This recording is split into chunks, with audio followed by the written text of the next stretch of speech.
सोलापूर महानगरपालिका निवडणूक 2025च्या पार्श्वभूमीवर शहरात शांतता, कायदा व सुव्यवस्था अबाधित ठेवण्यासाठी सोलापूर शहर पोलीस आयुक्तालयाकडून अवैध धंद्यांविरोधात कडक कारवाईचे आदेश देण्यात आले आहेत। त्या अनुषंगाने गुन्हे शाखेने अवैध दारू निर्मिती, विक्री व वाहतूक करणाऱ्यांवर जोरदार धडक कारवाई करत 4 स्वतंत्र गुन्हे उघडकीस आणले आहेत।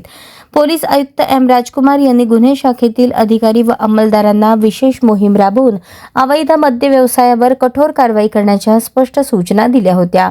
त्या सूचनांनुसार गुन्हे शाखेच्या पथकांनी गोपनीय माहितीच्या आधारे ही कारवाई केली।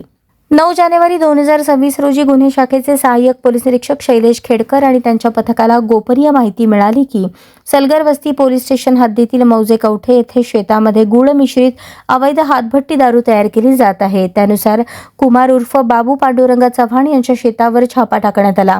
या कारवाईत तब्बल 1285 लिटर गुळ मिश्रित रसायन व 80 लिटर तयार हातभट्टी दारू असा एकूण 52,975 रुपयांचा मुद्देमाल जागीच नष्ट करण्यात आला।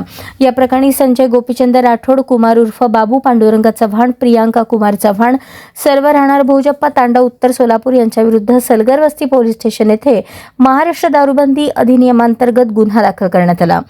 22 जानेवारी 2026 रोजी हॉटेल अँबॅसेडर ते प्रभाकर महाराज मंदिराकडे जाणाऱ्या रस्त्यावर अमोल बाळासाहेब भोसले हा देशी विदेशी दारूच्या बाटल्या विक्रीसाठी घेऊन जात असल्याची माहिती मिळाली। कारवाई दरम्यान 1,03,360 रुपये किमतीच्या दारूच्या बाटल्या आणि एक दुचाकी मोटरसायकल जप्त करण्यात आली। या प्रकरणी अमोल बाळासाहेब भोसले राहणार कोंडी तालुका उत्तर सोलापूर याच्या विरुद्ध फौजदार चावडी पोलीस स्टेशन येथे गुन्हा दाखल करण्यात आला आहे। तिसरी कारवाई त्याच दिवशी गांधीनगर अक्कलकोट रोड परिसरात नरेंद्र रामलू कोंडा हा ऑटो रिक्षातून अवैध दारूची वाहतूक करत असल्याची माहिती मिळाली। गुन्हे शाखेने सापळा रचून कारवाई करत 1,32,500 रुपये किमतीच्या दारूच्या बाटल्या, एक ऑटो रिक्षा जप्त केली। या प्रकरणी नरेंद्र रामलू कोंडा राहणार गांधीनगर अक्कलकोट रोड सोलापूर याच्या विरुद्ध MIDC पोलीस स्टेशन येथे गुन्हा दाखल करण्यात आला आहे।